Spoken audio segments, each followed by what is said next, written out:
Hello and welcome to this week's edition of the WRAP podcast. I'm Jamie, and joining me for this one is Harley and James. Good evening, gentlemen. Good Evening. evening. So just to say, Lee is not with us this week as he's not feeling 100%, so hopefully he'll get well soon. Um, just the three of us then, so let's get straight into drink of the week. I have got a bottle of Corona this week because I really fancy a Corona. And it's just such a light and refreshing drink, isn't it? I could drink quite a number of these, to be honest. And it has to be served with a slice of lemon or lime because nothing winds me up more when you go to a pub, you ask for a bottle of Corona, they just give it to you. They don't even ask you if you want a lemon or lime in it. And it doesn't taste the same when there's no lemon or lime in it, It's, in my it's the opinion. only beer or lager that is better off a bottle than it is off tap. Agree. And I had Peroni, it. actually. I'd give it Peroni in the same there. I had it off tap in Wetherspoons, and it did not taste anything like it does in There a are bottle. many reasons that could be. Exactly. It was Wetherspoons in fairness, but it does come in a glass that actually looks like the bottle. It's quite cool how they do it, but yeah, it wasn't very nice. You are better off drinking in a bottle. Harley, what have you got? What's your drink of the week? So, going through my top of Morrison shelf, I've gone for Conway Brewery again. This is Honey Fair, so it's a honey golden ale. I might have already had this one on the pod before. I can't remember. But yeah, it's just really nice little golden ale. Okay. And compared to last week, which tasted like Alan Jones' armpits, it's quite nice to have one that's nice and drinkable. Oh yeah, absolutely. James, have you got what? Have you got Tesco lemon and lime? I haven't got anything, actually. No tea? No, Nothing? nothing. I've been traveling back from Wales today, so I'm a bit Have you at tired. least drunk anything in the last week that we could put on for the drink of the week? I had a lovely coffee this morning from a nice little coffee shop in Swansea. Actually, tell you that when I went to get my hair cut on Saturday, I went to Crafty Smuggler, which is a very nice coffee shop there. And yeah, the vibes were good. It was just nice. I do like a good. I'm a bit of a coffee snob nowadays. Yeah. So what coffee did you go for then? Oh, Is always it a the rugby play class? latte without milk. Classic. Can't go wrong. I'm a big fan of an oat flat white now as well. Yeah, well, I like a flat white if I'm in a rush. See, I wish I liked the taste of coffee, but I don't. I'm a tea drinker. I love the smell of That coffee. surprises me, James. I know, I love the smell of coffee. I like the idea of drinking coffee, but I just hate it. I'm a tea drinker. That's it. I drink both, but it depends on for me for coffee. I got really snobby with my coffee when I was working next to uni because we had a proper little espresso machine type thing. You put your own, you grind your own beans, stick it in, and you'd make a cappuccino or whatever, and it's so good. Although I was getting to the point where I was have quintuple strength. Yeah, just never coffee like the and smell of coffee though. I said that's freshly roasted smell. I love it, but I just hate the taste of it. Okay, never mind. Let's get into news then. Quite a lot of news to get through. Shall we start with the big news that broke yesterday? Former Wales, British and Irish Lions and Scarlets centre Jonathan Davies has announced his retirement from professional rugby. He retires with 96 Wales caps, as well as 2 British and Irish Lions tours and 209 appearances for the Scarlets. And then he also spent 2 years in France with Clermont Auvergne. What a player, what a career. As a Wales and British and Irish Lions fan, I've got a lot of love for Foxy, great memories. 2013, there are still people complaining about it now. But I'm sorry, Gatlin was absolutely right to drop O'Driscoll to bring Jonathan Davies. I don't care who you are. I don't care what you say. I will argue that to the cows come home, and history has proven it right. 2017, he was player of the series, wasn't he? As voted for by his teammates. A brilliant player for Wales, fantastic servant to Scarlets and Welsh rugby. I love Fox. I thought he was great. Probably is the right time for him now, though, to hang up his boots. And he has just, well, he's going to have a child, isn't he? So he's going to be a new parent. So that's going to Got be one. nice for him. Oh, he's born now, is it? Oh, fair Yeah, enough. he got the child. Oh, fair play to him then. It's So, just unreal. Like yeah, as an Osprey supporter, you hated him in a Scarlet's jersey, and then I think when he went to Claremont, you realised what they had missed, and you were just like, "Fuck, this guy is good." But just the he didn't age, so he looked the same from when he first started to when he finished. The shape Yeah. on him, he had it all really. You know, he had that lovely left peg, really underrated kicking option. You know, that handoff, just sort of Oh, the the handoff. yeah. Oh, You know, yes. everyone goes to the Sexton one, or you're the Tammy Vainavanu one against New Zealand. Yeah, just what a man, what a player, and a half decent pundit as well. So Yeah. good, good Yeah, luck to. very knowledgeable. I said one of my favourites has got to be. I think it was sort of that 2018 Six Nations, and Scotland were giving it the big. You know, we were hosting Scotland first up, and they were giving it the big uns because they had an undefeated autumn, and how Hugh Jones was, going to absolutely carve everyone to pieces. Yeah. And not only did he not get past Foxy, Foxy just turned him into a turnstile, and I think we got 2 or 3 just push around, and it was just always just great watching Foxy in full flight. And I said, in like 2017, he was just unplayable. Yeah, he was outstanding, wasn't he? Fair play, hell of a career. Best of luck to him, whatever his future endeavours are. But yeah, so Foxy's retired. And then in other news that spoiled the piss of many Welsh rugby supporters. The WRU has offered to wipe out a sizable chunk of debt at all 4 professional teams in return for a 20% equity stake that will give Warren Gatland greater control over the players. So under this proposed new agreement, Gatland will have a say on the number of minutes each Wales squad member plays, what position they are played in, and in some instances, which Welsh club they play for. The WRU would also have a say on the hiring of CEOs at each of the Welsh teams. In the Wales Online report, they say that 2 teams have agreed to this offer in principle, with the other 2 not fully convinced. So, as I said, there are a number of proposals that's been discussed, but this is one that's been leaked and been put out there, and it has boiled the piss of many Welsh rugby supporters, it's fair to say. Who wants to have a go at this one then? Who wants to have this say? Go on then, I'm going to Harley. make a thing. So they're talking about a sizable chunk of debt, like the sizable chunk of debt that the WRU put onto the regions for Yeah. COVID, when all the other URC nations were absorbing costs to try and help their teams, the WRU landed us in debt. They want to take ownership stake. It's not long ago that they made the region sign an agreement, which one of the key clauses was the Dragons had to leave WRU ownership. They were trying to actively get rid of them. And now Gatland's come back and he wants to have his cake and eat it. The previous agreement said that the Wales coach can only have a certain amount of access. He's not happy now, he wants more access. And he basically wants to have 4 feeder teams where he treats them like his own little chess sets. I'm really not happy with it. So Dan from Cardiff Central, he put a post on his own account about it, and the rest of the pod backed up saying that this happens, we're walking away, we can't have it. It's a bit more complicated with like the way Cardiff. I mean, it always is with Cardiff because it's just unnecessarily convoluted how that club's run. But I mean, for WRU to even put in a tender offer, it requires like 6 meetings, need to wake all the vampires that run the organisation up from their slumber to have a meeting. There are plenty of ways that the WRU and the regions could work to have this sort of thing, and I think trying to say, oh, all this debt we've lumbered with will mysteriously go away if you do as we say, it's not the way for me. That feels very much the regions given, the WRU take. Yeah, I mean, I don't like this proposal, to be honest. What I would say, though, and this is just my personal view, you talked about you went down about walking away if this happens. I think that's a little bit extreme for me. I wouldn't walk away from the Dragons if it happened, because I just think at a time when all our clubs need their support, I don't see how that's helping people saying, that's it, I'm done. I'm not renewing my season ticket. I'm walking away. I'm finished. That's not helping your club. So I'm not going to do that. But each to their own.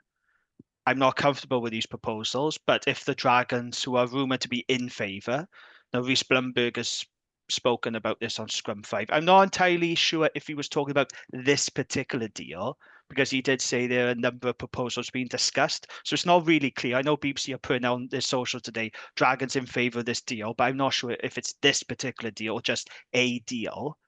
I wouldn't be comfortable with it. I wouldn't like it, but I'm not going to walk away. But you're absolutely right, Harley. I think it's wrong that this debt is not our debt. It's the WRU's debt. They're the ones that took it out, and yet this lumbering the regions with it, and it's really unfair now that they're saying, well, yeah, we'll get rid of this debt, our debt that we loaded onto you, but we want 20%, and we're going to tell you where we want your players to play, how many minutes we can play, and we'll even tell you what CEOs you can hire. And it is all about control. I'm not in favour of it at all, but like I said, I'm not going to walk away if it did happen. What about you then, James? What do you make of it then? I'm probably a bit more mellow than I was when it first broke because we Yeah. recorded when it first broke. I'm, despite only being 27, I've been around the block long enough to know that if a WIU proposes a deal like this, where they say it's only 20%, we'd have some control. The players will still have to say yes to moving. It's not going to happen like that because that's not how Warren Gatland works. So I'm very much of this just doesn't seem like a beneficial agreement to all parties. And for me, it's a thinly veiled way of introducing a tiered funding model where you can essentially stack two teams with box office squads that are capable of competing come playoff time. And two feeder ones. That's what it feels like to me. But that's another conversation. I get bad vibes from it. I Mm, probably wouldn't walk away like you, James, but it'd no. make it a lot harder. As always, Lance has been quite active on X around these things. He said, very much said speculation, but like I said, we'll see. It's very early. I'm of the ilk that multiple things are being discussed. And one thing that Lance has maintained is that we would not lose our independence as a club. And the heavy rumours are that we're the ones that said no. That is coming out. So, which is a good thing. Yeah. I mean, Blumberg did say on our Scrum 5 pod, he said it's not straightforward as throwing just one deal out that suits everybody. There are a number of proposals, but it's challenging because you have 4 different ownership groups with 4 different objectives. But the WRU executive board has taken control, is a huge step forward from where they were. They really tried to make it work, trying to get us more money and make us all more sustainable. It is ironic, though, isn't it, that the Dragons spent years trying to break free from WRU control, and now they're sort of saying, "Well, yeah, you could have the 20% if Avos makes us more sustainable." But it won't go down well with supporters. But I don't think you're going to see supporters walking away. Big fan of your owner wanting to sign Antoine Dupont, by the way. Yes, I mean that was a bit fanciful, wasn't it? I think what Reece Blumwood was trying to say was he was talking about the ambition that the owners have, and he just used Antoine Dupont as an example. There is absolutely no chance we're going to see Antoine Dupont at Dragons, but could you imagine how fun that would be if it No, did but I actually can happen? perfectly imagine the American guy. I'm wondering if that's why so many, quite a few of the ex-Dragons players have gone over to Miami Sharks. I wonder if he's involved with that at all. But I could imagine him going, he's the best player in the world. We should sign him. There's just something Do, very American about that without necessarily considering it. do you And remember let's when be we were fair, if linked? you could, who wouldn't? Yeah, do you remember when we were linked to Quade Cooper when Bernard Mm. Chapman come in? That was quite funny, wasn't it? It was one We of those we moments. we had Luke McAllister a few years ago. We had Luke McAllister, and that was funny. I loved him Yeah. at Home Alone. Yeah. So we don't like these proposals then, do we? But we're gonna have to see what happens because ultimately it's all very well. We can debate and speculate about who these 2 teams have agreed to it, but it needs all 4 teams to agree, doesn't it? That's my understanding, isn't it? All 4 teams need to agree a deal in order for something to happen. So if Cardiff has said no and, for example, Ospreys have said no, then this proposal isn't going to happen. They need to come up with a new proposal. And again, to my understanding, it's not wiping away debt; it's restructuring the payment schedule of the debts. So again, that seems more like a blackmail thing of saying, Yeah. if you do what we want, we'll make it easier for you. Essentially, they say the guys that it was proposed as would save the regions another £1 million per year. So if you're the Ospreys where you're losing £2 million a year, it's a carrot. It's a big, big carrot. Yeah, we'll It have to does see feel what more happens. We'll have to see what feels more happens. I stick think than that, carrot to me personally, but there we go. yeah, November, isn't it? I think the deadline for this deal is they want to try and work something out by November. So we'll have to see what happens. But Need to sort out their bloody strategy first. That's supposed to be out this month. oh goodness me, yeah. I think we just need to keep an eye on and see what happens. But yeah, that's the big news that boiled everyone's piss was this 20% equity stake news. So yeah, moving on. Then sad news, I'm afraid. Kevin Bowring, Welsh Rugby's first professional coach, has died after suffering a heart attack at the age of 70. He led Wales in 29 matches with 15 wins and 14 defeats before leaving the role in 1998. He then went on to become the head of the RFU's elite coach development program, and Bowring stayed at the RFU until his retirement in 2016, but afterwards continued to mentor young coaches as a coach development consultant, including spending some time with the Welsh regional coaches. And we've heard, haven't we, from Dave Flanagan, we heard of Toby Booth, I think Matt Sherrod has spoken as well about the importance of Kevin Bowring in their careers. Very highly respected coach, one of Welsh Rugby's great fingers, apparently. And I was reading an article where he had a lot of ideas for Welsh Rugby, and he was telling the WRU, we need to change, the system is broken. But of course, the WRU didn't listen to him. Cal Supri. So, yeah, very sad news that. And then just quickly moving on, and Steph Hughes will leave the Dragons in November to take up a player coach role in Major League Rugby in America. So Hughes is going to link up with former Dragons defense coach Simon Cross, who is the head coach at Old Glory DC. So yeah, I spoke about this on Dragons Day last night with Gav, and good luck to him, I say. I got a lot of time for Steph Hughes. I think he's an excellent player, really good club man, very intelligent bloke. I think it's the right time for the club to let him go because he probably wouldn't have had that much game time this season. He is falling behind the pecking order now when you got guys like Harry Ackerman, Joe Westwood, and Aaron Owen and Harry Wilson there as well. He probably would have left at the end of the season anyway. So I think it's fair to let him go now and pursue this opportunity. Best of luck to him, I say. He'll do well out there, Harley. I know you follow American rugby, don't you? He'll be a good asset out there, wouldn't he? Yeah, I think so. I think I mean, he's a very solid club player, but actually they're the sort of players who go over to the MLR and look really sharp, really good. And as you said, he's quite a good, intelligent player. Like, I can see him becoming quite a good technical coach at some stage. Yeah. Actually, I don't know. I mean, I can't understand what he's saying on them, but the Thursday night segment he's been doing for during the SRC games, where he's like going through different skills, I found that really interesting just by looking at the actions and how he's showing how you'd shape the kick and things like that. You can tell he's got that sort of brain that translates quite well over to coaching. Yeah, I mean, of all the teams, he's friend of the podcast. David Lawrence will not be happy with him going for his arch rivals, Old Glory. But I mean, when I heard he was going to America, I genuinely thought he was going to join Rob Evans at the Sharks, at Miami Sharks personally. But he's gone for a serious team. That's fine. Although the kit is nowhere near as pretty. I would just like to point out, you say Harley's a fan of American rugby, right? I spent 115 of my Great British pounds when I was in university to get a Rugby United New York season 1 jersey sent over.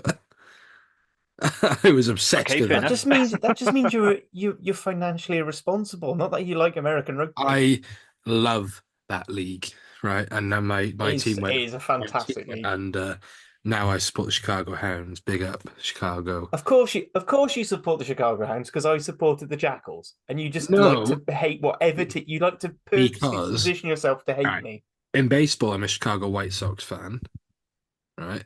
I'm also a Chicago Blackhawks fan for hockey, so it made sense that I was a Chicago Hounds fan. But yeah, he's also, I think he's gone over in a player coach role. Yeah, I I did say that. That'd be really good for him. Apologies, Wales have got a really penalty to make in the the money. football, so I'm waiting to see if we scored. All right, okay. Yeah, it's a good move for him. And like I said, fair play to the club for letting him pursue this opportunity because some clubs will turn and go, well, no, you're not leaving till the end of the season. But it's the right opportunity for him and his family. So, yeah, all the best to him. Okay, shall we move on and review what happened on the weekend?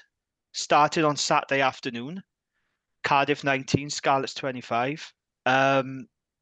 Probably just as well he's not here, Harley, isn't it? Because he would be absolutely loving this right now. So, look, another disappointed home defeat for Cardiff. But what are your takeaways from that game on Saturday? You'll see a running theme as we go through the game.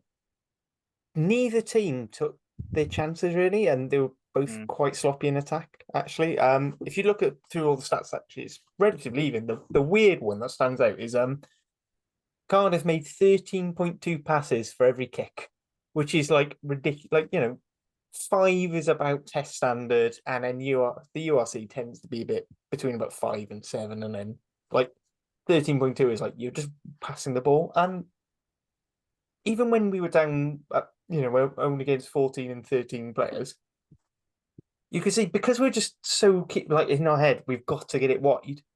You could just see Scarlets just hard drift, and it was that every day. Yeah, you know, the amount of possession we had in that last like 10, 20 minutes, like we should have scored and we should have kicked points. I mean, ultimately, that is what made the difference is Ewan Lloyd's 2 penalty kicks. Yeah, so I said, just really wasteful. And I don't think Scarlets didn't, I wouldn't say they necessarily created stuff. There was a couple of defensive lapses. I mean, I think the result was fair. I don't think either team deserved a try bonus point, and Cardiff didn't deserve to win that. There's one interesting thing I did want to pick up, and I mean, to be honest, it could probably be more useful talking to Hugh than Lee, but Eddie James took on a lot of the kicking. In quite interesting, and Ewan Lloyd tended to be sat out on the wing a lot during open play, which is just a really interesting thing I noticed. Like if they were going to clear, it was either Gareth Davis, who had a fantastic game. I think he almost makes up for how terrible he was at Parker Scarlets 2 weeks ago. But yeah, it was just it was an all right game. There's definitely better ones have been played between the two sides, but Cardiff and you know that Johnny. I don't know what it is about playing at Cap that makes Johnny Williams look like a world beater. He was very, very good. I thought he was excellent. But you know you'll be anonymous now for every other game. Like it's just one of those things. He plays really well against us and then doesn't really do much. Yeah. Yeah. What a poor James, game. I was No, going to say, I- you could give the Scarlet view if you want, because obviously he's not here. So Um, what's your So take it's on been that very game? balanced. I think that Scarlets did deserve the win.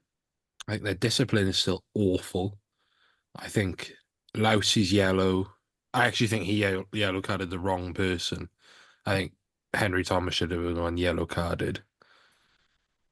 Hmm. Wasn't it for the neck/cock roll that you got yellowed? No, Lousy got yellowed because he targeted in the ref's eyes, targeted the limb of Evan Daniel, and his weight landed on top of that. Henry Thomas then did a neck roll the other way, so it was pretty grim to watch. I actually said in the group chat that I think Henry Thomas should have been yellowed. Tom Rogers' one is absolutely a yellow card. Anyone who could not see that, he needs to sort his discipline out. He's becoming Yeah, that's 2 in 2 games. a That's machine. also And he doesn't look again, anywhere near as the good on the wing. McLeod one, or was it for pulling down a mall? Yeah, which he gave penalty try, so it was always gonna, you know, you're always gonna get yellow for that one. So, yeah, Scarlets need to sort out discipline because better teams than that will punish them. But Cardiff didn't score a single point when they were up players. Yep.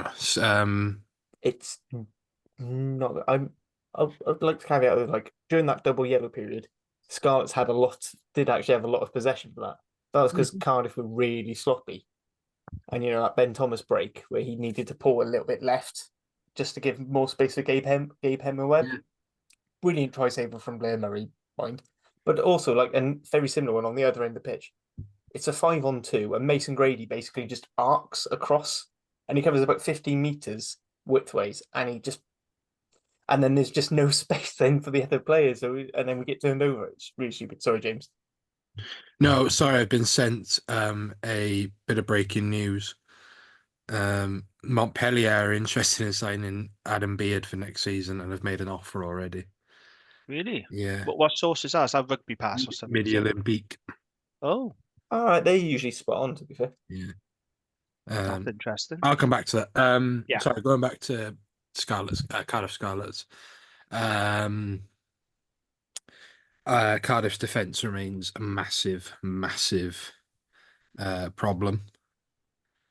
They let Johnny Um, Williams through too easy for that try. it's just, I think it all just looks wrong. I think it just everything about it looks disjointed. It just doesn't look great. I think the tone was set early on when Tinas misses a relatively easy kick to touch, puts it dead. Um, Mm. I just think, yeah, I think Cardiff looked poor. Both teams looked poor. It was an entertaining game.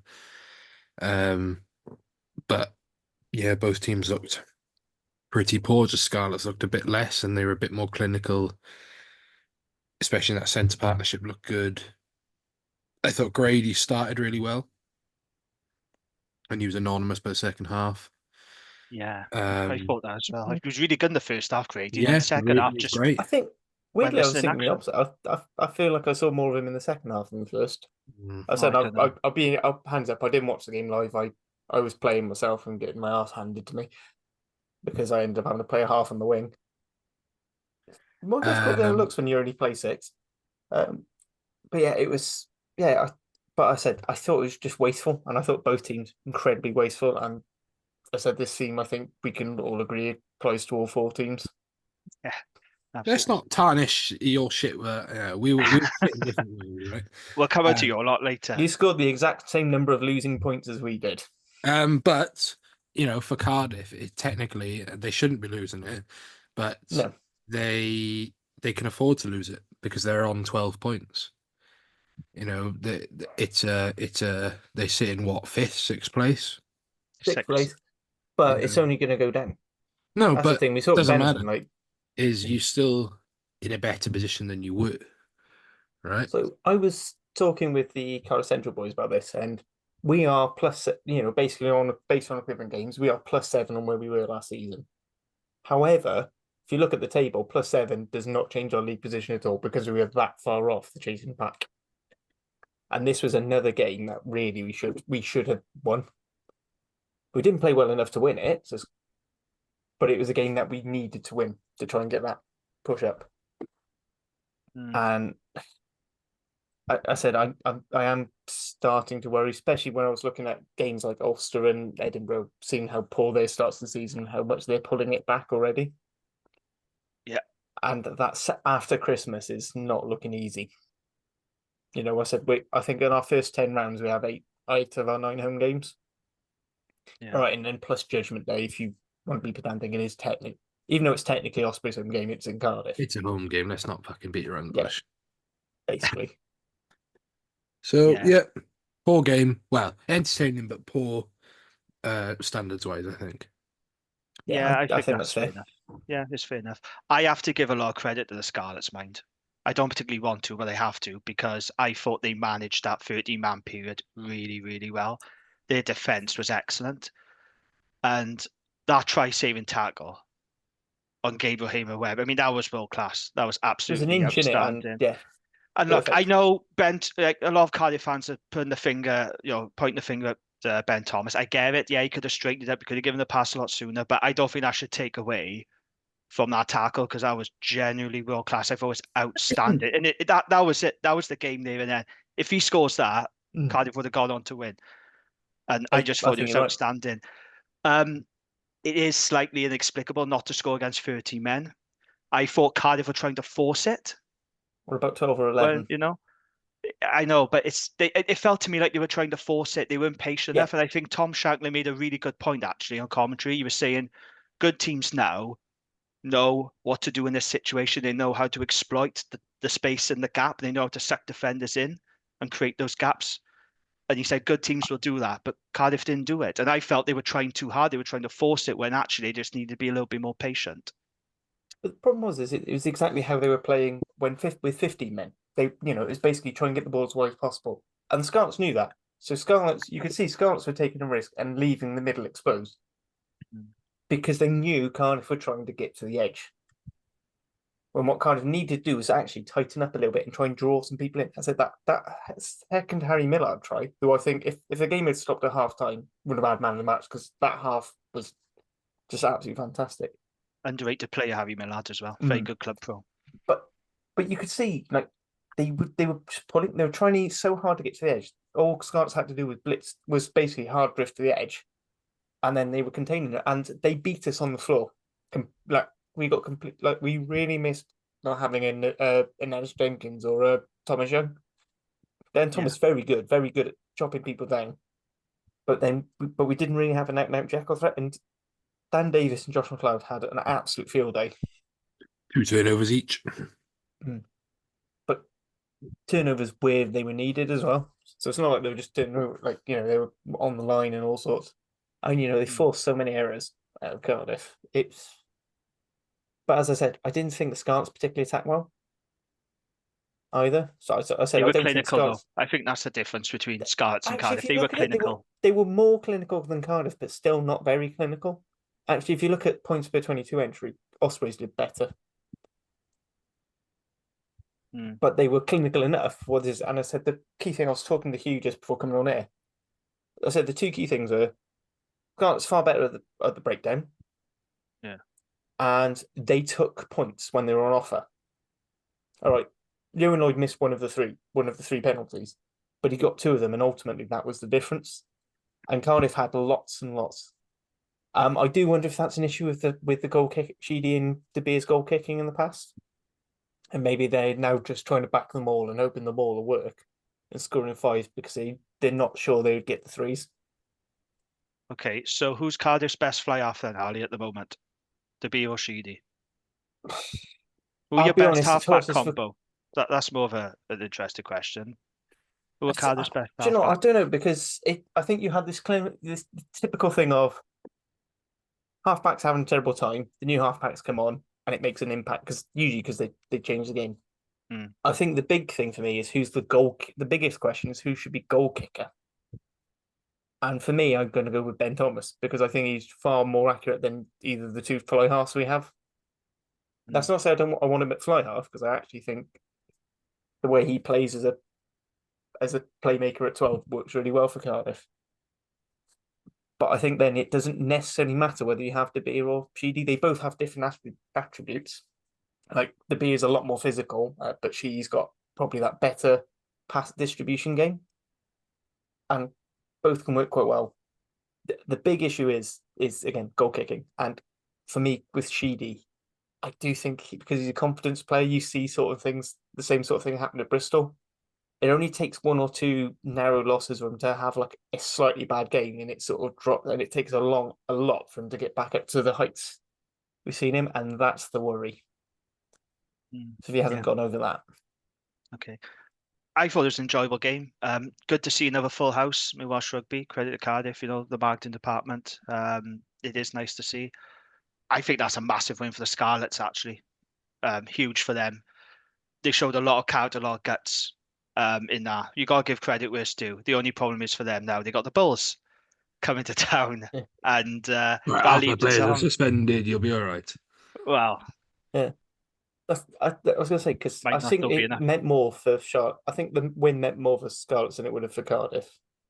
Yeah, it looked that way, didn't it? I think Scarlets really needed that win to give themselves. I think if they were 0 from 4, you know, there's a lot of pressure, a lot of questions. Whereas Cardiff is still 2 from 4. Yeah, no, I think that's slightly. Yeah, no, I agree. Yeah. And then on Saturday night, then Ospreys Bulls, Ospreys 19, Bulls 29. A scoreline, James, that could have been a hell of a lot worse, couldn't it? Let's be honest. That first half in particular, that was a very tough watch, wasn't it? Oh yeah, I was sat in the stands for it, mate. It was awful. Let's get out of the way first. That Bulls team was near test level. Yeah, packed with Springboks players, wasn't it? Jesus, it was good. Oh, like Villy LaRue, Curtly Aaron's, Kanan Moody, Brett Chamberlain, Ambrose Papier, Vilko Lowe, you know, just ruined note. Yeah, you had Hannigan on the bench. So it was, yeah. And we just looked shell shocked. We just looked deer in the headlights, any insert phrase there. It was awful. It was genuinely awful. That first 25 minutes, I was sat there just utterly shell shocked, but not at all surprised. Tom Boter injured himself very early on, couldn't get a grip in the scrum. He's gone off with a torn bicep. Ben Warren comes on, gets mullered.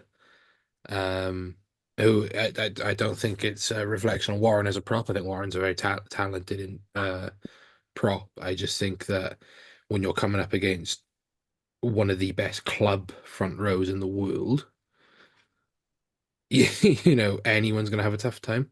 And actually, he didn't do too terrible after that, and nor did Garen Phillips when he came on. Look, we did show some fight from about 25 to 65 minutes. I thought we did put up somewhat of a fight. We just look, it's a really tough loss to take because of the context behind everything, and they were down to so little numbers, and we just didn't score. Right, we didn't capitalize. We look like a team that lacks the courage to play that sexy, expansive rugby. We look like we lack the courage to try things and go wide. There were so many times I was watching Luke Morgan stand on the wing, waving his arms about, saying, "Pass me the ball," and there was nothing. And ultimately we paid the price for it. We came away with that game from nothing when we could have really come away with two. Yeah. Jack Morgan was immense, by far Osprey's best player. I thought Morgan Morris had a really good game in his 100th game. But yeah, pretty grim, pretty awful night. I think the red card was fully deserved. No matter Well, what. unless you're South African and some of the Yeah, comments on Twitter. It was a red card. It was a forearm smash to the head neck area. That's a red card. yeah. I think if it was to the head, definitely people were saying that's a red because it was to the neck. Yeah. But no, it was a red. I could see it from where I was sat. Yeah, I think all the cards are deserved, but ultimately we pay the price for not being clinical, and the comments around us have been pretty scathing this weekend, and rightly so. It's really hard to argue, as an Ospreys fan, where you can be positive apart from Jack Morgan, and it's not, and maybe not reflected in the table, but we are currently the worst performing Welsh region. So there's that. When you talk about people being scathing in the comments and stuff, I think it's because people are expecting more from the Ospreys now because you had that really good season last year, and I think people are expecting the Ospreys to kick on, and they haven't really done it. What I Yeah, thought about that game, though, James, is it shows that when you take away Ospreys' greatest strength, which is their I forwards, mean Nicky Smith. Nicky Smith as well, big loss. I said he would be, but when you take away that element, your attack is so blunt. Honestly, it's blunt as a knife, Yeah. isn't it? And it is a problem for the Ospreys, isn't it? When you don't have that forward dominance, there's very little substance then for And both teams. we've been saying it for years, and I'm not saying we've been getting away with it because we dominate up front and things like that, but we do enough, and we can play good rugby. Like you look at the Jack Morgan, the Ryan Combier try. That's some lovely rugby. If Cardiff scored that, then there's a memoir being written about it. You know. But the fact is that, but no, we can play it. It's just we don't. No, we lack the courage to go out and do it. And I think I don't like speaking ill of Toby because of what he's done. I think that's the limitation around a Toby Booth game plan. Is that we've spent 4.5 years cementing a strong pack. And one bad game against, or two bad games against um Munster and Bulls, two of the best packs in the league, doesn't make your pack awful, right? But two bad games, it just highlights the limitations of our backline. And it'd be interesting to see how Mark Jones counteracts that, who, his teams are renowned for playing wide, expansive rugby. Yeah. Harley, what about you? Do you have any thoughts on this game? I think you watched it, didn't you? Yeah, I said first of all, actually, I said I think it was a proper shocking little thing. After that first 20 minutes, I think, and I think Bulls thought the same, that they just basically done enough, and then it was just like a lot of stupidity from the Bulls. And I think they were quite lucky that I think the Ospreys had sort of gone into themselves a bit. I think losing Bota and Kieran Williams so early on in the game, it sort of put them into their shells, and they weren't quite, said whether it was expansive or not, but like even something like the carrying wasn't quite as it's expressive or powerful as it normally would be. I feel like as soon as they started losing the scrum, they sort of all went into themselves. And I said, James talks about how Ospreys pack passes more than any other pack set forwards and I'll be honest, this is where you see where it doesn't. It almost looks like they're passing more because none of them want to take the contact, none of them want to straighten the line and cause it. Like Derry Lake's probably one of the best ball carriers in Wales. But I think maybe like Jack Morgan came back from a bit, and he's way down on the carries. I don't know if that's just because he's not in the right place to take those first up carries or whatever. But it is noticeable that it's not. You don't always see the best ball carriers getting the ball, and then you're wondering why you can't get any go forward. They should have. I mean, they really should have gone when it was going down to about 12-11. Then at one point they should have scored. I don't think anyone who watched that game would disagree. But I'd still say that that you've got Adam Beard is a British and Irish Lion. Justin Tibbetts been there, done that. Derry Lake and Jack Morgan are Wales captains. So James Ratty's been in and around the Wales squad. Everyone says Morgan Morris and Tom Botha should be in Wales squads. You kind of want to see more from them. From that, I admit that the backline is a bit of an issue. Okay, they need okay. something. And if you're losing Keith from Leith, and you bring in on Luke Scully, that's a huge drop off because you lose that midfield punch as well. Because Kieran Williams is an unbelievably good ball carrier. Right. I was quite tame about Cardiff, but the fucking gloves are off apparently. It's a fair comment though, James, is it not? Or No, but that's what I said. A team, like you said, I think Jamie, you're right in the fact that people now expect more. I think they do. Yeah. From potentially a team that came top 8. But just because we came top 8 doesn't mean we're not suffering from the same problems that everyone else is suffering from. We've got injuries, we've got disruption to our squad, we've got this, we've got that. It's not an excuse, but the narrative that is painted around Welsh rugby is that the Ospreys have this amazing pack that should be competing with everyone, and sometimes that just doesn't happen, right? Equally, we should be scathing that Cardiff, this team with the narrative that they score these wonderful, sexy tries, that play this expansive brand of rugby that sells out cap, didn't score against 13 men, against statistically one of the worst defences in the league last year. And as I said, the attack was not good enough. No. But what I'm saying is we that are still scathing. In what if we're attacking 1 for 1, let's. Well, that's what I'm doing. I said Cardiff were just that attack wasn't good enough. But Ospreys pack has not been good enough in 2 games. They retreated into themselves. The real problem here, right, clearly is that Owen Cross, didn't give enough cards to the Bulls. I think he was biased. No, look, we weren't good enough, and that's the same thing. But if you're going to let me have something, is that we have the toughest fixture list, right? It's definitely a tougher fixture list of the 2, which is why I'm saying for Cardiff, Cardiff should be winning more. We're now down to two tight heads with less than 20 games experience, right? So, and you can say what you want about Dragons' injury list is massive, Cardiff's injury list is massive, right? When, arguably the only thing you have in your pack, you're down to the bare bones. It's it's going to be tough out from here. It's an issue for all teams, isn't it? We will get onto the injury list later, but I just couldn't believe the Bulls' discipline or how bad it was in that second half. So they played 20 minutes with 13 men, then it was 5 minutes with 12 players, then it was 2 minutes with 11 players. It was just absolutely insane. I did feel they took their foot off the gas and they massively dropped off in that second half. It did feel like the game was won at half time, but credit to Ospreys. They didn't, give up today. They didn't go into their shells, but I just don't think the attack was good enough really to be asking questions of the Bulls defense. But it could have been worse, James, couldn't it? 19-29 in our first 25 minutes. I don't know about you. I thought this could be a 50, 60 pointer coming up here because they looked utterly ruthless. Without the red, it'll be 50 easy. Mm.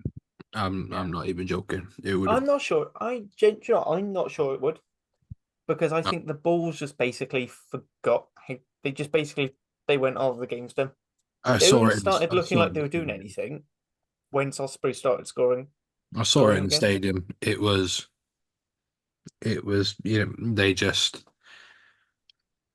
It was more a fight back. There was the Ospreys actually started tackling and things like that. So, no, I genuinely think it could have been 50. Yeah, it was a tough night, wasn't it? Against a very powerful, fully loaded Bulls team. Yeah, tough night for the Ospreys. And then on Sunday, Dragons were in action. Dragons 19, Lions 23. So I spoke about this on the Dragons Lair pod. I had Paul Turner on, a special guest. Really good chat. Download that if you want to listen to it. It's really good. We spoke about this game, so I'm not going to focus too much on it. If you wanted me to do a 3-word review for this game, because I know Lee likes them, doesn't he, these 3-word reviews, mine would be another missed opportunity. And this is the frustrating thing for me at the moment. So I think any reasonable, knowledgeable person can see that the Dragons look better this season than they did last season. Our defense has really improved. Our physicality has really stepped up against powerful packs, against Leinster, Sharks, Lions. These are big packs. The problem is we are not converting that into wins.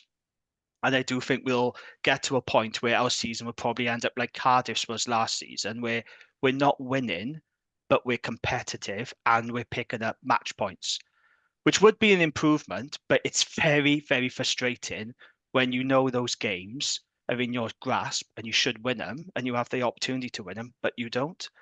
And it's just another game of missed opportunities. We outscored the Lions 3-2. And if you look at their tries, the first one came from an error from Angus O'Brien. He kicked the ball upfield, put too much on it, went dead, came back from a Lions scrum, they scored. The second try was bad tackling, if I'm honest. Angus O'Brien got put on his backside. Joe Westwood missed a tackle. Very frustrating because our defence has really improved, but that was quite disappointing to see. We was in that game for a lot of it and we had our opportunities and we didn't take them. And in a league as difficult as this, where we know there's no easy games, and for a team like the Dragons to struggle to win games, you have got to take those opportunities, because if you can't win the winnable games, then what games are you going to win? And it's only going to get harder for the Dragons. So next week now, or this week rather, we got Benetton coming to town. Now, they're a test team. We know how good Benetton are now. They are the Italian test team littered with overseas players. Dragons are down to the bare bones. It's a 6-day turnaround. It's just going to be incredibly difficult to see us getting anything out of this game. And we probably will end this first block of fixtures into the autumn internationals. We'll probably only get one win. And it doesn't feel like that's a fair reflection, because we have improved, but we're not getting results.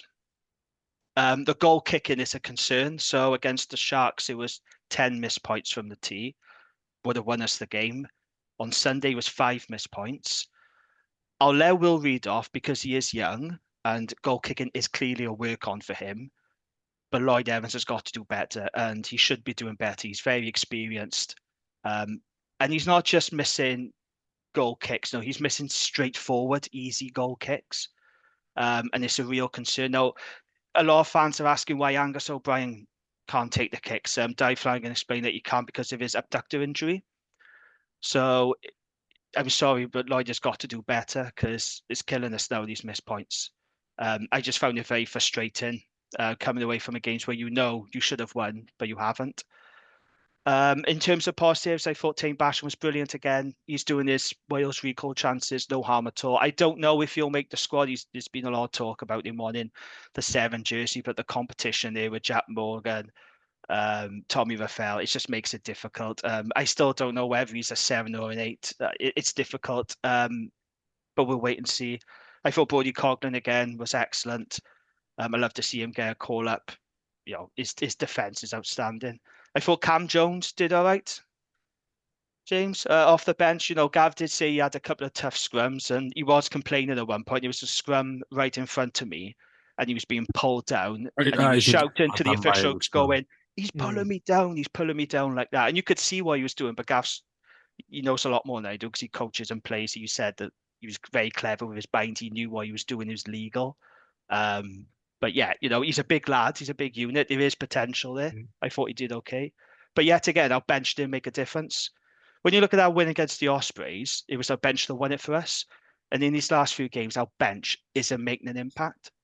And that's quite concerning. But I just think that shows the depth that we have, really. We haven't got the quality or the depth, have we? So it's just disappointing and frustrating. But at least we are competitive, and at least we're getting points out of it. That's the only plus point for me. But yeah, it's a sucker, isn't it? It's a killer when that game is in your grasp and you haven't taken your opportunities. And like I said, it will not get any easier for the Dragons. Benetton at home next week, a test team, and then we're away to Connacht.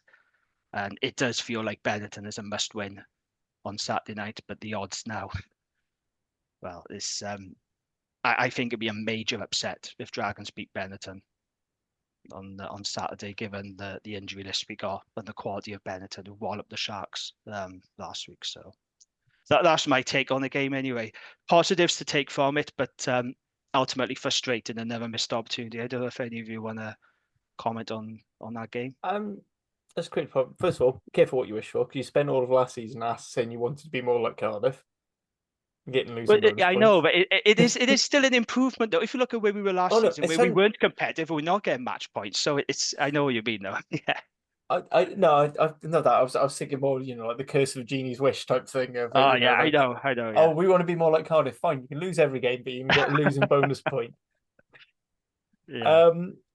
I agree. I mean, I said it's not a friendly team. I said I think all 4 Wales, actually all 5, you include Wales women, just do not make the most of their chances, and I think we're all really, really guilty of that. I do love the thing. I do think Team Basham is looking really good because he's got 2 flankers and a tight 5 who are doing so much graft. He's allowed to do the fantastic carries. I know Ellis Jenkins is talking on the pod how he doesn't see him as an 8, as sort of a Gatland type 8, as a big ball carrier. I disagree. I think he is probably the sort of ball carrier, because actually Wainwright and Falataw aren't actually that ball busting carriers. They're just very good with their footwork, which is like Basham's very good at as well. And with both of those probably going to be injured for the November test, I think he's got a good shot at that. I don't think he's going to make it in a 7. I think you're looking at Jack Morgan and Tommy Reffell as the 7s. But I think he's got a good shot as an 8. Again, Shane Shoes. He's just a prick, isn't he? I love it. He was great. Yeah. I just love how it's big energy. It's boring if I keep on about him every pod on there, so I'm conscious of that. But he's brilliant. He deserves it, and I'm so happy for him. Yeah. That second Lions try though, it's the one thing they say.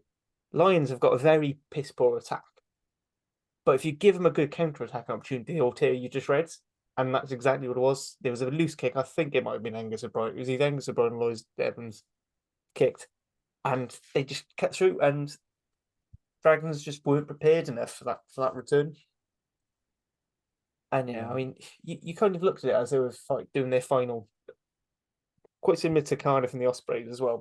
When those final minutes when they're trying to score, and you you could, in a similar way to, you could tell last week that Sharks were going to score at some point. You just didn't have that sense of inevitability. Like, you just felt like the Lions were going to turn it over some way or another, which is upsetting. But the fact that they're so in and so dogged is, you're right, goal kicking is missed. I know Will Reed missed that one just off the post, which, you're talking millimetres of that one. But you're right, Lloyd Evans needs to do one. And again, similar thing, wishing you Cardiff, you've got a new fly-half. You got a new fly-half who can't kick at fucking goal. Yeah, it's really frustrating. Is NHS the answer if Angus can't do it? Can Bevan, even, can he kick a goal? He played 10 at age grade level, but I don't know what his goal kicking is like. It is an issue. I mean, they almost be having pots at, let's be fair, all backs decide to do a little bit of goal kicking at the start and end of each training anyway. I mean, if they're any good. Get rid of your ego. But a lot of You these know. are easy conversions and easy penalties. Mm. Like even the one Will Reed, which was straight in front of me, he should have scored it. The I one off the, assumed he would. that penalty off the post, it is like.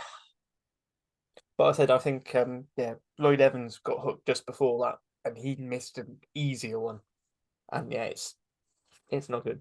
I think in open play he's fine. I actually think he's a decent player, but it's just his goal kicking that's really letting him down.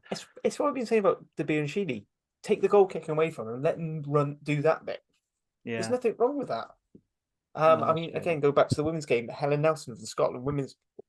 She's cost Scotland games because you can't kick a goal when you've got someone who potentially could score, who actually can kick the goals. Yeah, Yeah. it's frustrating. One of the things in this game I thought was the second half we fell off a bit. We looked a bit flat. And Dave Flanagan said that after the game. He said, today the issue was our energy. We looked flat. We didn't look like us. So we kept giving the Lions easy into the games. Now, I saw a few comments from people saying that Dave was harsh. I don't think he was harsh. I think he's right. I think we did lack energy. And I think that's why he brought on those early substitutions. James, you watched as well, didn't you? You said to me the second half we weren't very good. Did you sense that drop off in energy levels? Yeah, flat. Flat Yeah. was the best way to describe it. Um, I think replacing the halfbacks was a massive thing. Like taking Rodri off, massive. And not to say Blacker was bad. I just don't think he was as good as Rodri. Um, I think, I think for me, a noticeable thing about Welsh teams this year is the emotional drain that some games have on a team. Mm. So last week you experienced probably one of the hardest things you'll have in recent memory, right? Is losing the game against the Sharks in the manner that you did. And there is an emotional cost that comes with that. Yeah.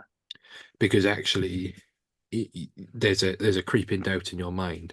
Cardiff, not sorry, Scarlets would have had it as well. In that derby, and the Connacht game. So there's two emotional things there where in the Cardiff game they go 15-0 up. They then lose the game. Connacht, they lose right at the death. And then actually you could see at Cardiff Arms Park it was an emotional release, right? So I actually think Dragons just they played so well. They matched the tempo of the Lions the first half so well, and then it just dropped off. It genuinely just felt nothing. I thought they weren't carrying as well. You know, boys weren't coming around the corner. It just the last pass wasn't sticking. Yeah, I still think Dragons are performing the best out of the four consistently in the game. I think the core skills are so much better. They're playing at pace. I But thought, will the results reflect that though? That's no, the exactly, problem. It won't. and That's the frustration, isn't but it? We know yeah, and Dragons are better, but this was what was frustrating last year. If from a neutral, if you're watching Cardiff, is they played probably the best rugby. They weren't getting the results to go with it.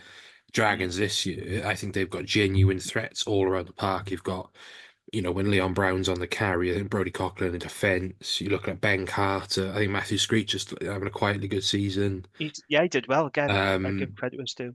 He was very you good. know, Tame Basham, I think, is back to his World War One general best. Rampage and best is what Ben James said in Yeah, Wales I Online today. think, yeah, Rampage but and just best. there just seems to be a bit more about him. He's got that bit between his teeth actually, where he's like, I could have gone to Saracens, right? But actually, I'm going to stay here for a year and prove that I should be in Welsh rugby. I should be in these conversations about the Wales 7 jersey. Playing like he's got a point to prove, isn't he, Tate? Yeah, That's how I I think look at it. Rodri's still playing like that as well. So yeah, and Iron Owens having his best season.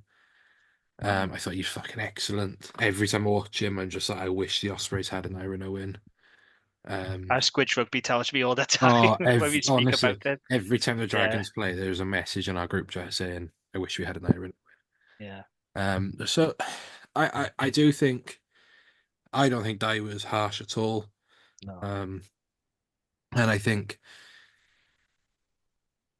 Yeah, I think there's enough for Dragons to be positive, and we've probably all 4 of us have got the worst games possible to come back from where we were. Just to jump ahead, Scarlets have got to replicate or to continue their momentum against the Bulls.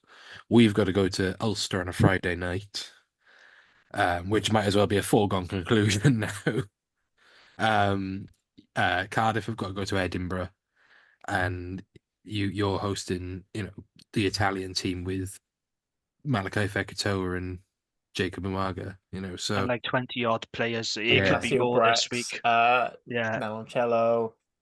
yeah, We'll come on to the preview and predictions in a but bit, yeah, but yes, it's going to get very tough for all our regions, though, isn't it? No doubt about that. So yeah, for me, plenty of positives, but also frustration because yet again we failed to take our opportunities. Yeah, so mixed emotions for me, really. Okay, last week, if you remember, Lee asked us for our play of the week, didn't he? And we put it out on socials. By the way, Shane Lewis Hughes won the public vote. I think he had 60 odd percent, quite right too. But this week, Lee is asking us for our play of the week. So Lee obviously chose Blair Murray's tackle on Gabriel Hamer-Webb, quite right too. Outstanding. My play of the week is going to be Harry Keddy's intercept try against the Lions because I don't know about you two when you watched it. I really didn't think he had the gas to get to the line. And I watched the game back on TV and Garvey so it said it looked like Keddy was running in treacle, which I thought was quite funny. But I mean, he beat the outside half for pace. He's What is quicker it with than the we all Dragon think. 7 jersey and a white scrum cap? I Turns know. turns you into prime Richie McCaw. I know. He's been brilliant as well, Keddy. Fair play I to him. He's been really, again really good. a big Grafter. reason in why I think Basham's able to do what he does so Mm. well. Yeah, yeah, that's a fair point. Harley, come on to you then. What was your play of the week from a Cardiff perspective? Millard, I The, suppose, is the, it? the problem for me is I love good defense and I have to applaud and because Lee's gone for Blair Murray, I'm going to go for. I mean, I kind of want to do that whole 40 minutes of Harry Millard, but his try saver on paper treats. We're both going to Oh, go for try yes. savers because it wasn't Yeah, it was good. meant to Yeah. thing. But I thought Harry Millard just had an absolute fantastic first 40 minutes of rugby. Yeah. I think he took his, that when he came with that Dan Thomas offload, he read the fact that he didn't need to clean, he needed to get the offload and score. But that just stopping Team Plumtree, he basically was worth 19 points for Cardiff. Mm. That, in that half. So I think I'll go with that Excellent. try saving tackle. Yeah, good choice. James, I know it's a difficult one in that game, but any Ospreys plays that stood out to you? The bit where he blew the start whistle and then the bit where he blew the end. No, I think the Ryan Combia try was a really good example of what we can do as a team, but what we lack consistently. Really good movement at the back. Jack Morgan back to what he's doing best. I think he's quietly having a very, very good year. Yeah. In currently a struggling Ospreys team. He beat 5 defenders on Saturday night, and that's not just 5 defenders, that's 5 Bulls defenders. He put is it Ruin Nortia or I think it was Ruin Nortia into row 1. So yeah, Ryan Combu's try. Excellent. Good stuff. Okay, then. Those are the options. I think Lee's going to do a compilation of the clips and put them out on social, so keep an eye out for that. Let's look ahead to the weekend. URC round 5. Now, this really annoys me. There's 2 Welsh games clashing with each other. So you got Again. You got Ulster Ospreys 7:35 on a Friday, and then you got Scarlets Bulls 7:35 on a Friday. Frustrating. Let's start with Ulster versus Ospreys then. So game is live on Premier Sports 7:35. And James, it'll be on BBC Sport Northern Ireland oh, we will because it? it's Okay. Friday If you night in want free to Ulster. air, Oh, yeah. of So course. Yeah, you're right. yeah. Yeah, I forgot about It's that. always a good shout if Ulster at home for BBC Northern Ireland for people who don't want to pay for Premier Sports. So they're just be aware that you have to, with the Belfast Change your Gatwick location win, on the iPlayer. essentially. Yeah, fair enough. I'm glad you said that because it didn't mention it on the URC website, BBC Northern Ireland's the Just go on broadcaster. go on the BBC Sport app. Don't even need to change your thing. Go on BBC Sport app. It'll be on there. Right, yeah. Sorry. Excellent. Hence, Go on. Yeah, not all so TVs have it, just so Kingspan you know. Stadium. tough place to go. Do you think Ospreys can get back to winning ways in this Oh one? God, no, no, genuinely. Bear in mind, Ulster are also having their own injury crisis. They, and Yeah, they've lost a lot of players to the Emerging Ireland tour, who are Yeah. injured, and Ian Henderson's gone down as well. and It's a tough Last- place to is a go, big though, isn't talent. it? last year, we beat them. They sacked their coach because it turns out he's horrible to women as well. After so the issue is, the caveat is, it's Ulster on a Friday night in the Kingspan in that horrible sponsor stadium. We will be without Tom Boter. We will be. I think Keith will be okay. We'll be out without Ryan Combier. How Uh, serious is that, by the way? Is there any news yet He on he Combia? was riding around Yeah, he looked in screaming. pain. Yeah. It happened just in front of me to my right, and you could see it looked bad. So, you know, what, luckily, this week Daniel Cassende and Vadi Boshoff are in. So obviously Cassende is in on a permanent, Boshoff on a loan, so we expect them to be involved. I'm trying to think of anyone else that might be back. Potential on Will Griff, maybe. Fender, no idea. But it's just a caveat of who we're playing against. I think I'm not too worried about the result. I'm more worried about the performance now, because we've had two poor performances. Mm. I think we need to go and get a result, performance-wise, sorry. I think if we come out of that giving Ulster a real bloody nose, because the previous times we've gone to Ulster, we've suffered really heavy defeats. So I want to see a performance. Yeah, it is a tough place to go. I did see highlights and I watched the second half live of Ulster Connacht. Connacht really took it to a mind.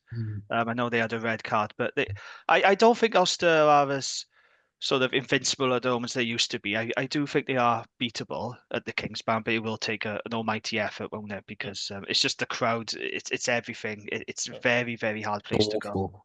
When was the last So time they are Ospreys definitely won there? leaning on youth a lot at the moment this season, because They are they're having to balance the books. finances. Similar to I'll tell you. You guys keep going, and I'll tell you when Ospreys beat Ulster. Yeah, I was just wondering that when was the last time any of our regions won actually in Ulster? Because I don't think any of our regions Well, are it should have been particularly last successful. season. Oh, of course, yeah, you're right. Yeah, Oh, I will yeah, never yes. let it go. yeah. No, you're We were right. Yeah, I just robbed, remember that.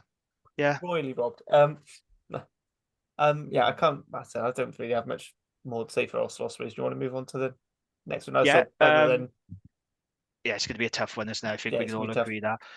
So clashing, unfortunately, with our game is Scarlets Bulls, 7:35 game live on BBC Two Wales and Premier Sports. No, so Scarlets are going to be going into this with a lot more confidence now because that was a big result for them against Cardiff, gutsy performance, but they are playing the Bulls. Do they have any chance at all? Do we think, Scarlets? I'll be honest. If Bulls' discipline is as woeful, they're going to Mm. have plenty of chances. The question is going to be is whether or not they can execute. I Yeah. think the scrum's going to have a torrid time. It's one thing standing up and eking a few penalties out of Cardiff, with a half-fit Kieran Azarati and Ed Byrne, who is on for his retirement. Going up against Geha Steenkamp and Wilco Low and the like, that's going to be a real test of the improved pack performance. Again, I think they're going to have to sort the discipline out as well. They won't be able to get away with giving away the chances that they gave Cardiff. And it looks like it's going to be a full side minus David Creel, who's right. They're going to have a long ban. Yeah. No, you're right. Yeah. If they play anything like they did in the first Interestingly, though, 25 most of minutes, this they won't live with them. Yeah, that's the thing, and I think having that back three of Aaron Sir and having Caden Moody, who saying that was playing 13, but Aaron Kirtley has a Willie LaRue that it's just oozing class. It really is. Both the Chamberlain looks like a completely different player to when he was playing for the Sharks the last few seasons. He's looking like that actual steady hand that they needed at 10 for the ball, so get them over the line for a lot of games. Yeah, personally, I don't see. I see another comfortable built Bulls win. They've just gone so hard. The thing I'm interested in is obviously they had to go down to passive scrums against the Ospreys, which meant they lost a couple of loose heads. So I don't know how bad those knocks. So I know it was the tight head side, wasn't it, that they went down on? I have the team sheet from that game, and if you've seen an official team sheet before, you'll see on the substitute props or front row, it'll say what positions they can play Yeah. to a level. Yeah, weirdly, Domachowski's listed as all three, which Yeah, definitely is not the case. but the Bulls ones are just listed as they can only play loose head, tight head, hooker.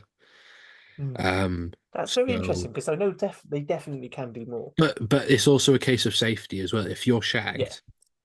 and you come on playing a position you're not entirely comfortable in, right? I'm not saying it's any better in Southwest Division 5, but you know, it's not going to be great at pro level. So ultimately, it's down to player safety. I don't I think said, old Penn's first team put out an entire front five. You could all play front row. yeah, but It's you know, ridiculous. that's where we are. Yeah, I still it's think different there. comfortable win for Bulls. I think Scarlets are going to have to expend a lot of energy stopping them on the gain line. Just being able to, like, Johan Nicholas versus, if Johan Nicholas plays fullback against Villy Luru, that is going to be an entertaining, slow torture of a man. It's no contest, is it? Like, Well, Max Nagy apparently in the tunnel afterwards said to Villy Luru, "You're really fucking annoying to play against. Stop being so Yeah, good." I heard that as well. He was excellent though, wasn't he? He, Willie Lou. I've, When he's good, he's really, really I good. have Willie Lou. never. I just sat there with my jaw on the floor every time he kicked it, and he spooned one out on into dead ball, and it was the Yeah. biggest cheer of the night because he'd made a oh, mistake. is that Troy Farron said that the kick, Oh, the pass and kick. Oh, it was just I'm sorry to bring up the painful memories again, James, but I mean that is just beautiful. no, Like, I stood up and clapped. It was that good. you've got. I mean, you've got to applaud good game. Like when it's that good, you've got to applaud it. But yeah, yeah. Okay then. So let's move on to Saturday. Cardiff, they were away to Edinburgh, 5:15, game live on Premier Sports. So Edinburgh have had a sticky start to the season, but they thumped the Stormers 38-7. What are your thoughts going into this one, Alex? There's some injury concerns, isn't there? Particularly a hooker. Yeah, What do you I'll be think honest. I about was feeling a lot better this time last week about the game. it? Thinking, oh, you know what? A Sean Everett coach team under pressure about to host Cardiff. Excellent. We all know what happened a few years ago. And then they and now Edinburgh sort of pulled it together. I mean, admittedly against a very shonky Storm side, which, I know Hugh mentioned on the United Rugby Rewind their pods last night. Basically was calling them on fraud watch. They just, some very good players and stuff. And the thing is, Edinburgh didn't manage to do a number over the years. They've always managed to do just enough. Like, against us when we hosted them last season, it took, it took them to empty the bench, but they emptied the bench with Jamie Ritchie and Bill Matter, and they just basically destroyed whatever momentum we had, and then won the game. Saw the game out, and I've got a really horrid feeling it's going to happen like that again. And as you said, yeah, I mean, Evan Daniel went off again. We hope Evan Lloyd might hopefully be back fit. I mean, we won't see Belcher. I don't think we'll see Belcher again this year. You might see him after Christmas, but It's it not looks like serious, is it? Yeah. he looks like he's out for the foreseeable. I mean, bear in mind, November's basically a write-off for rugby anyway, because it's That's a big loss for Cardiff, isn't it? Not having Belcher, he's been huge excellent. thing. Yeah. And his leadership's really important as well as him just basically, if a shit ball. When I was talking about someone needed to just truck the ball up, Belcher will just happily take shit all day, and he'll just truck it up, and he'll make sure that's secure. I said Evan Daniel going off. I mean, you're looking at probably David Hughes and Evan Lloyd. Maybe we might have to call up someone from the Rags or bring someone in on loan. It's looking very thin there. I'm hoping Domachowski is more of a precautionary than anything longer term. And I think one thing I thought was not having second row cover. against Scarlets was a big loss, and it's something we're definitely going to need against the pack that Edinburgh have, because that's basically the one thing they do have. They Yeah. have some very good forwards. Is there any talk of an emergency loan at hooker? Do you know? Not yet, but I mean, there are better people who talked about this. Trying to stand on the central podcast, normally got his ear close to the ground to these So things. I was thinking, like, I said I think the plan is that Evan Lloyd is going to be back for Edinburgh, but also I don't think they're expecting Evan Daniels to be thing. So I imagine if the first thing they'll do is try and call someone up from the rags, maybe. Ethan, Or you've got Azarati, who in theory covers. Ethan about saying Ethan Lewis at the Ospreys knows Cardiff. I mean, be honest, yes, but I don't know how much things have changed since he was there. Our lineup is above 70% now. Perfectly capable hooker. Very good hooker. I think you find it Somehow only Yorkshire 26. Okay then. So 7:35, the last Welsh game of the weekend, Dragons versus Benetton. I really don't like these late Saturday night You kickoffs, not I'll be like them? honest. No, I don't. I either I like think they're it. great. No, I like 3 p.m. or 5:15. I really don't like these late kickoffs. Although that's just me I personally. don't But hate them. They're not my preferred ones. no. If I wasn't rushing on, if I didn't, the guy I was with on Saturday wasn't going back, had to get the last train back to Cardiff, I would have enjoyed it a lot more. We would have gone and gotten the beers. Yeah. But yeah, I know what you mean. Yeah, it's just personal I preference. quite like don't him like because I it. can put my daughter to bed now. I can just chuck it on, and I can just relax in front of the No, fire for the night. I think the reason I don't like them is because the Stormers game, I had to watch it on my phone while my son was in bed. Like I was like hiding porn because I didn't want to wake him up. So, and the light was shining, and I was like, yeah, Been there. screaming like I normally do. I have been there with. I mean, the amount of games last season, I had the phone in the corner, and earpod in whilst I'm trying to get my daughter to sleep. Thankfully, she goes to sleep on her own now. So see, there is light at the end of the tunnel, James. It's fine. What, for Then the it's just Ospreys when or for my she's son? awake that you hate. Wait, for who?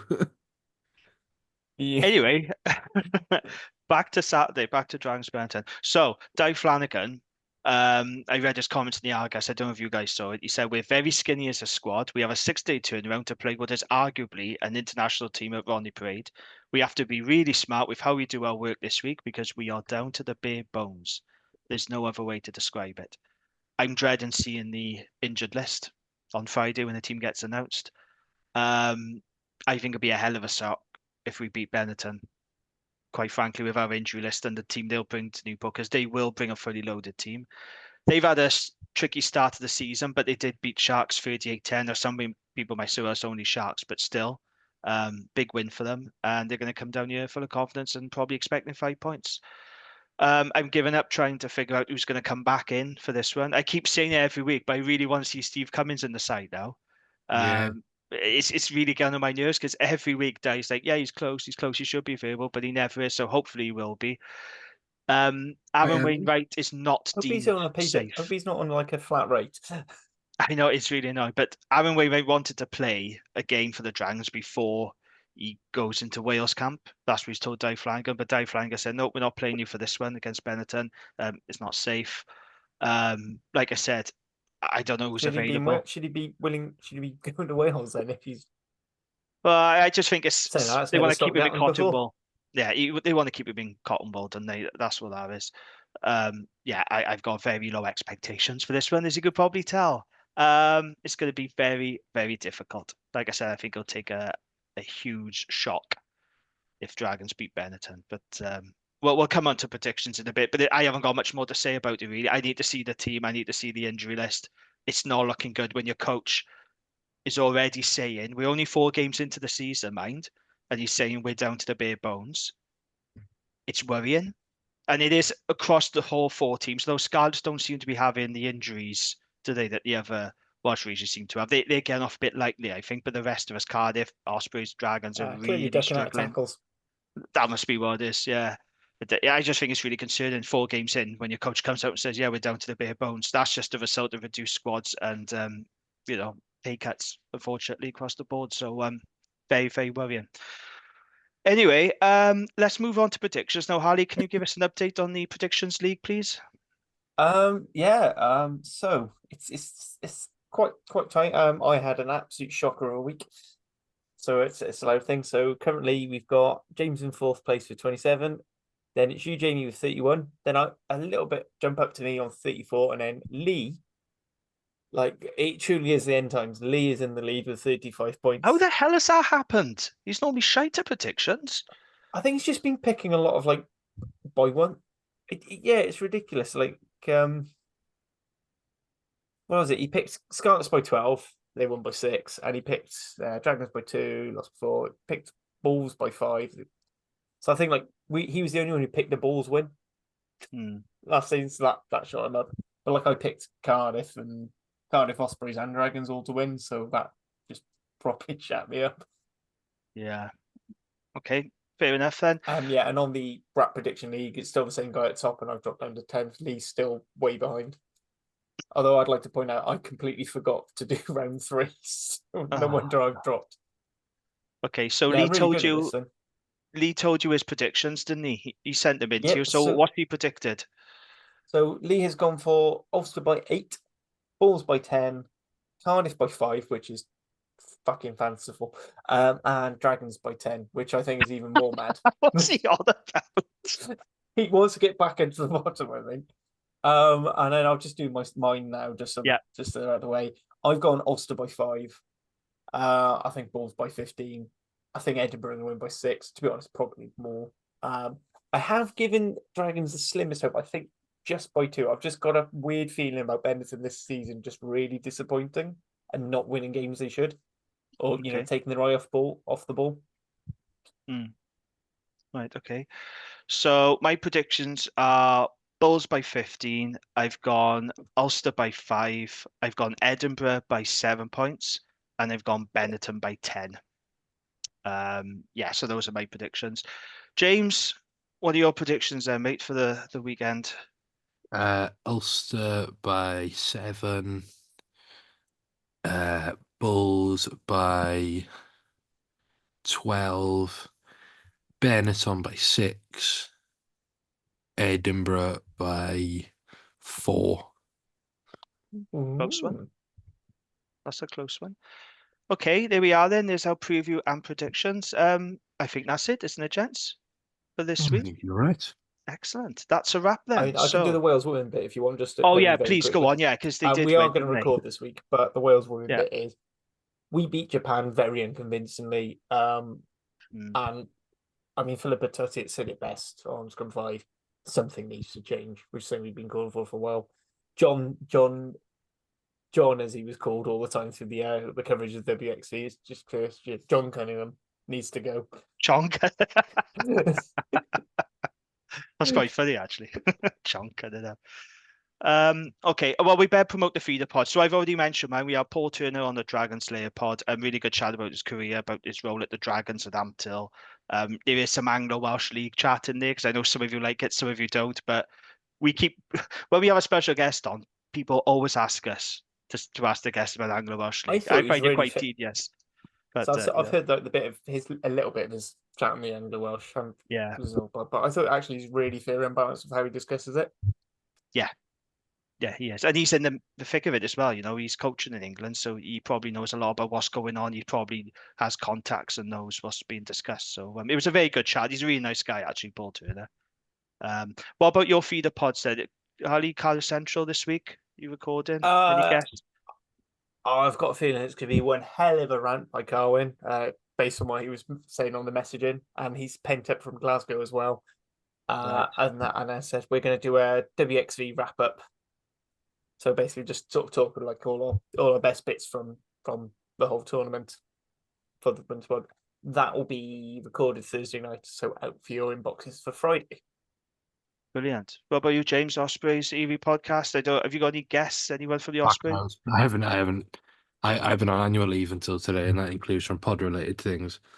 So no, I'll have a message in the morning, see if we can get anyone this week. But no, it'll be looking forward to Ulster away. Trying to get some stuff in the pipeline. But no, very much looking forward to Ulster away. Trying to think of some new bullshit quizzes we can do. Hashtag good player, anything? I'll have a look through the old Ulster away games. I have a feeling. Did you find out the last time you beat them in Ulster? I did not. I couldn't find anything off a quick Google search. I'd have to look back through proper records. Okay, fair enough then. Gents, that's a wrap for this week. We'll be back next week to review round 5 and give our reaction to the Wales squad, because that's going to be out Monday, isn't it? Next Monday. Next Monday, so we'll give our reaction to that. But until then, take care and goodbye. Goodbye. That's that.